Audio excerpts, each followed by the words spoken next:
Bien-aimés frères et sœurs, vous connaîtrez la vérité et la vérité vous affranchira. Ça, c'est pas moi qui le dis, c'est la Bible qui le dit. Mais moi, je vous dis mieux. Vous connaîtrez la vérité historique, notamment celle de vos ancêtres kémites, et vous aurez une vision globale de ce que c'est que la vraie souveraineté politique. J'ajoute, vous reviendrez à la spiritualité africaine ancestrale et vous comprendrez les enjeux de l'indépendance économique. Et pour terminer, vous accepterez votre identité culturelle kémite et vous obtiendrez deux choses. La première, c'est la paix. La seconde, c'est le développement, à une condition. L'unité de toute l'Afrique noire, l'unité de tous les Noirs du monde entier. Otep à tous, bienvenue sur la chaîne des panafricanistes par essence, par conviction et par excellence. Celle des citoyens kémites par nécessité et obligation de combat. Nous sommes une chaîne qui n'est guidée que par nos ancêtres et rien que par les ancêtres qui appartiennent à l'égrégore du monde noir. Par conséquent, nous ne croyons en aucun Dieu venu de l'étranger. Toutefois, cette vidéo n'est aucunement destinée à inciter à la haine ou à la violence, car nous menons un combat qui est d'abord et avant tout spirituel, intellectuel et démocratique. Ensuite, il est politique, géopolitique et géostratégique contre l'impérialisme, le colonialisme, le néocolonialisme et l'endocolonat, qui sont tous qualifiés de crimes contre l'humanité. Nous menons ce combat sur la base du principe fondamental que nous avons hérité de nos ancêtres kémites, qui est celui de la Mahat, c'est-à-dire solidarité, vérité et justice. Vous êtes donc en droit de connaître la vérité, et nous avons l'obligation de vous dire la vérité, rien que la vérité, afin que justice soit rendue au continent africain. Et ça, c'est notre modeste contribution dans cette noble lutte en faveur de la souveraineté, la dignité, la solidarité et l'unité africaine. C'est exactement ça que nous appelons le panafricanisme.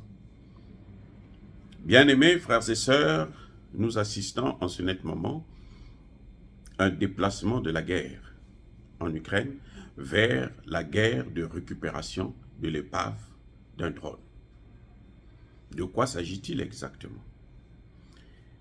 Les Américains ont un drone qui a circulé, qui sillonnait la zone au-dessus de la mer Noire.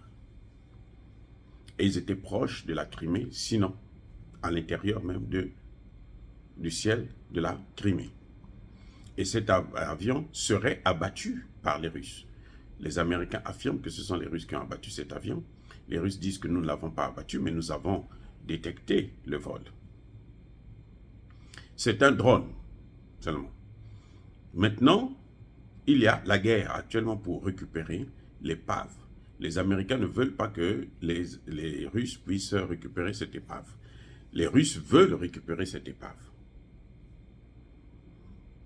Alors, pourquoi faire la guerre pour quelque chose qui n'aurait vraiment pas assez d'importance? Parce qu'on sait que ces drones sont équipés d'un système d'autodestruction.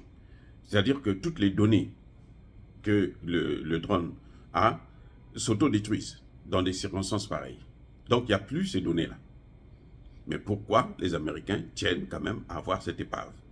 Il y a des gens, des journalistes de TF1 24 et autres, France 24 et autres, ils vont vous dire que c'est parce que ils veulent pas que les Russes puissent avoir les insignes américains, l'étoile, le drapeau américain qui est sur l'épave et tout. Mais c'est complètement...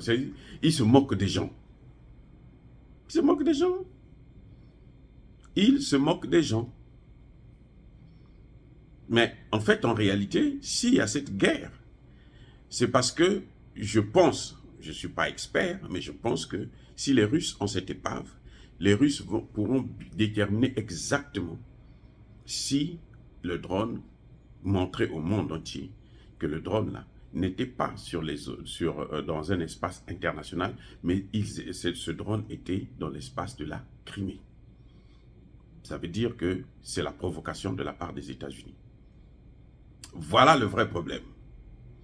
Parce qu'à partir de l'épave, là où c'est tombé, on peut voir, on peut connaître la distance, le lieu exact où se trouvait l'épave.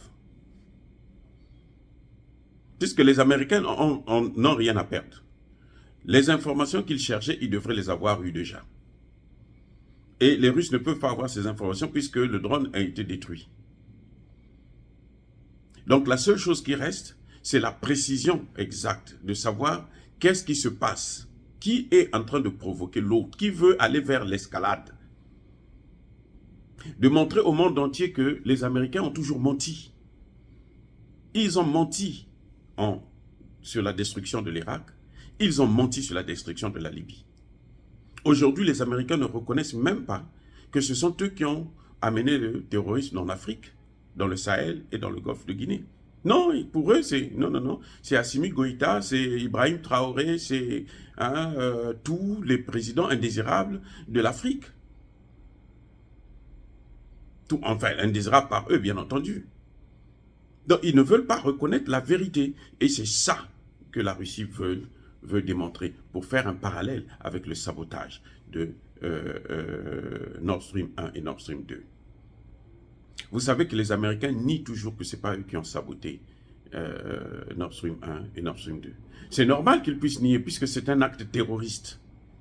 Et c'est une honte pour une grande puissance comme les États-Unis de procéder à des actes de terrorisme contre un autre pays ou contre d'autres pays.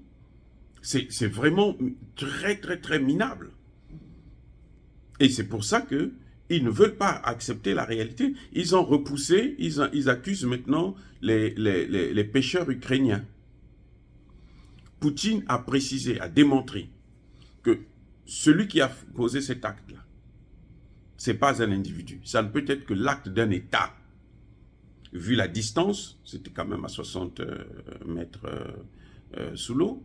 Donc, cette technologie-là, ce n'est que des États qui possèdent ça. Et pas n'importe quel État. Aucun État africain ne peut posséder ça. Ça ne peut être que les États-Unis, ça ne peut être que les pays européens encore. Même la France ne peut pas faire ça. Parce que c'est une très haute technologie que, en réalité, c'est seulement les Américains et les Russes ont. C'est pour ça que les Russes savent de quoi il s'agit. Mais les Russes veulent amener le monde entier, la communauté internationale, à comprendre comment les États-Unis sont en train de détruire le monde. Pas seulement l'Afrique, mais le monde entier. Ils sont en train de détruire. Ce sont des destructeurs, des ravageurs des sociétés, des ravageurs d'États, des ravageurs de pays.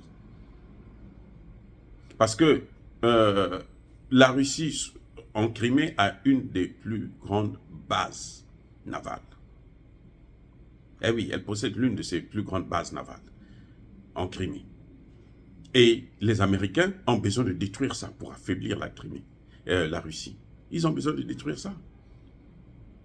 Donc, quand vous voyez des drones, ils font, c'est vrai, ils vont vous dire que les drones patrouillent toujours dans ces zones-là, mais on sait aussi qu'il y a un navire russe qui a été détruit par un drone il n'y a pas très longtemps. On n'a jamais su d'où ça venait. Ils disent que c'est l'Ukraine. Est-ce que ce drone-là aussi possédait des armes pour des bombes? Ça, on n'en sait rien. C'est pour ça qu'il faut voir l'épave. S'ils possédaient des bombes, donc les États-Unis veulent créer. Ils sont en train d'aller vers l'escalade.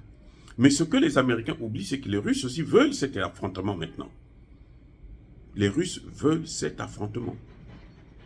Ils veulent en finir avec les États-Unis pour que le monde entier sache qui est plus fort que l'autre. Au lieu d'être là à tout le temps sacrifier d'autres pays comme des chairs à canon. Actuellement, c'est les Ukrainiens qui sont la chair à canon, qu'on sacrifie comme ça. Hein, ils font la guerre par procuration. Ils sont chez eux tranquilles, ils dorment tranquilles et puis ils bombardent les autres. Maintenant, on veut que la guerre arrive sur leur sol. Et vous allez voir qu'elle ne va pas mettre du temps parce que les Américains ne vont pas tolérer ça. Les Américains ne payent pas les taxes pour aller faire des guerres ici et là inutiles. Les Américains ne payent pas les taxes pour aller sauver l'Ukraine alors que l'Ukraine pouvait négocier avec la Russie et la guerre serait arrêtée depuis très longtemps. Oui, les Américains, à partir du moment où il y a des morts chez eux, c'est fini, ça s'arrête là. Personne ne tolère ça. Nous, on aime faire les guerres, mais on n'aime pas, comment dirais-je, avoir les conséquences néfastes. On veut seulement tuer, mais on ne veut pas qu'on nous tue. Voilà le problème. Et les Russes veulent en arriver là pour amener la guerre sur le sol américain. On quitte l'Europe et on l'amène sur le sol américain. De toutes les façons, ils ont une frontière en Alaska. Ah oui. Ils ont une frontière, les États-Unis ont une frontière avec la Russie. Voilà exactement ce qui se passe. Donc la guerre du drone, c'est une fausse guerre. C'est une fausse guerre. C'est juste parce que les Américains ne veulent pas qu'on sache exactement ce qui s'est passé. Ils accusent, c'est bien beau d'accuser la Russie, pour montrer que la Russie, c'est un pays qui ne respecte pas le droit international, pour montrer ceci, pour montrer ceci. Maintenant, quand il s'agit des preuves, ils n'ont jamais été là. Quand, vous savez, pour Nord Stream 1 et Nord Stream 2, il y a eu 3 pays, l'Allemagne, le Danemark et puis je ne sais pas quel autre pays, ils sont 3 qui ont mené une enquête là-dessus. Les 3 ont blanchi la Russie. Ils disent ça ne peut pas être la Russie. Maintenant, on leur dit, mais c'est qui est, puisque vous avez fait, c'est qui? Dites-nous. Ils ne disent pas, ils disent, ah, on ne sait pas. La Russie avait demandé à participer à cette enquête. Ils disent, non, non, non, l'OTAN refuse. Non, la Russie ne doit pas, sous prétexte que la Russie est en guerre, la Russie viole les droits de l'homme, la Russie ceci, la Russie cela. Parce que la Russie a la technologie pour comprendre exactement. A des bons experts qui peuvent aller à l'intérieur, prendre les débris là, et puis les analyser et montrer aux yeux du monde entier, voici ce qui s'est passé exactement. Les Américains, sachant cela, ils ont refusé que la Russie puisse faire partie de l'enquête. Voilà, donc cette affaire du drone, c'est encore une provocation de plus qui montre que les États-Unis veulent amener le monde entier vers une 3e guerre mondiale dans laquelle eux, ils ne seront pas dedans. Puisque après, s'ils avaient réussi l'opération, on allait accuser, mettre ça sur le dos de l'Ukraine. Et comme Zelensky est leur chair à canon, il devait prendre ça comme pour lui. Et puis même si la Russie veut riposter, la Russie doit riposter auprès de Zelensky. Je vous ai dit qu'il y a une base secrète de l'OTAN qui a été détruite en Ukraine, notamment à Kiev. C'est d'ailleurs pour ça, principalement, que les Russes avaient utilisé les armes hypersoniques. Les gens se disaient, mais comment ils vont utiliser ces armes aussi sophistiquées qui coûtent cher pour des petites opérations qu'on peut régler avec d'autres missiles? Non, c'est parce qu'il y avait une opération particulière qu'il fallait mettre en jeu. Et comme les Américains ils ont dit qu'eux, ils ne sont pas partis, ils ne sont pas dans cette guerre, personne ne peut revendiquer quoi que ce soit. C'est là le problème. Ils ne peuvent pas revendiquer. Maintenant, ils cherchent à se venger avec des histoires, des drones, ici et là. Ils veulent amener le monde vers une guerre mondiale où eux, ils seront là à observer comment les gens sont en train de se canarder. Mais ce n'est pas sûr que cette fois-ci, ils seront épargnés. Parce que si la Russie est étouffée, acculée de toutes parts, vous savez quoi? Elle va utiliser l'arme nucléaire. Et ça, croyez-moi, elle ne va pas utiliser l'arme nucléaire seulement en France, en Allemagne et en Grande-Bretagne ou en Pologne, mais elle va l'utiliser aussi aux États-Unis d'Amérique. Et c'est ce que nous ne voulons pas. C'est pour ça que les Américains doivent comprendre qu'il faut que cette guerre s'arrête, qu'elle laisse les Ukrainiens et les Russes négocier afin de ramener la paix le plus rapidement possible. Dire cela, c'est inciter à la haine ou à la violence? Non. Il y a colère V, il y a Malembe.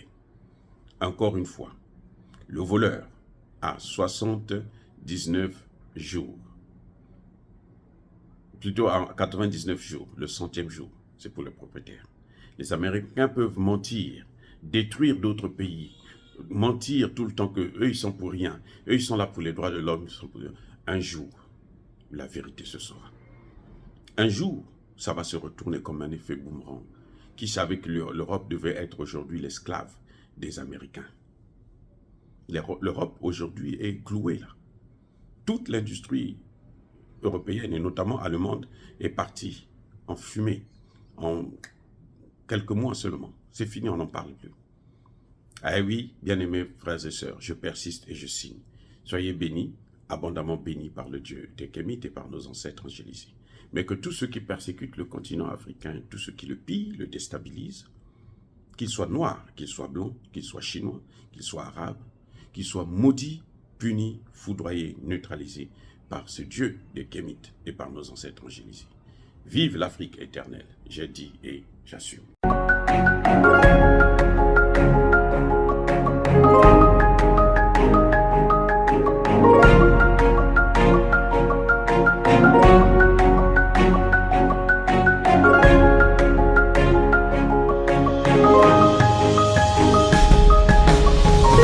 Eux, ils marchent par la foi et non par la vue.